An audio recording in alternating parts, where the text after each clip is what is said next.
बिहार की स्वर कोकिला और मशहूर लोकगीत गायिका शारदा सिन्हा अब हमारे बीच नहीं रही। उन्होंने 72 साल की उम्र में इस दुनिया को अलविदा कह दिया। शारदा की तबीयत को लेकर हर मिनट अपडेट्स आ रही थी। वो राजधानी दिल्ली के एम्स अस्पताल में भर्ती थी, जहां उनकी हालत काफी गंभीर बनी हुई थी।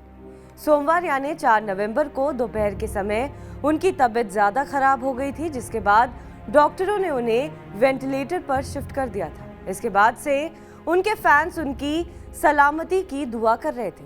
शारदा जी लोक गीतों की मलका थीं। इसके साथ ही उन्होंने बॉलीवुड में भी काफी गानों को अपनी आवाज दी थी। निर्देशक अनुराग कश्यप की फिल्म गैंग्स ऑफ वासेपुर के गाने तार बिजली से पतले हमारे पिया को भी शारदा जी ने ही आवाज दी थी।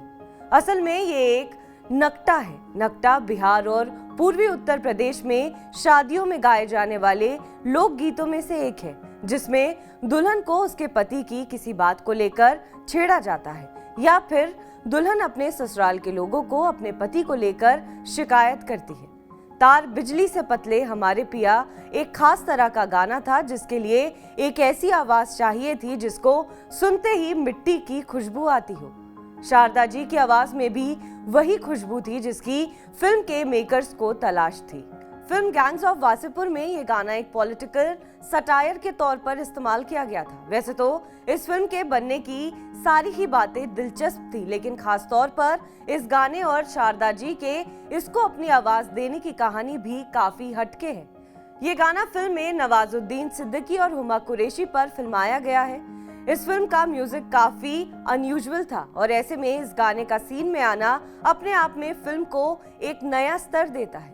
फिल्म में इस गाने की मेकिंग के बारे में बात करते हुए फिल्म की म्यूजिक कंपोजर स्नेहा और लिरिसिस्ट वरुण ग्रोवर ने बताया कि उनको अनुराग कश्यप ने गाने का आइडिया देते हुए बताया था कि जो शादियां उन्होंने देखी थी वहां ढोलक पर चम्मच रखकर बजाए जाते हैं। स्नेहा ने बताया कि इस गाने को जब शारदा जी की आवाज में उन्होंने सुना तो उन्हें लगा कि बस यही सही है, इससे अच्छा कुछ हो ही नहीं सकता। उन्होंने कहा कि ये आवाज प्योर वाइन जैसी है। फिल्म के कोरस पर बात करते हुए स्नेहा ने बताया कि पहले कोरस को सुनकर अनुराग ने उनसे कहा कि ये लोग इतने खुश क्यों हैं और ये बिल्कुल भी शारदा जी की आवाज के साथ नहीं जा रहा है।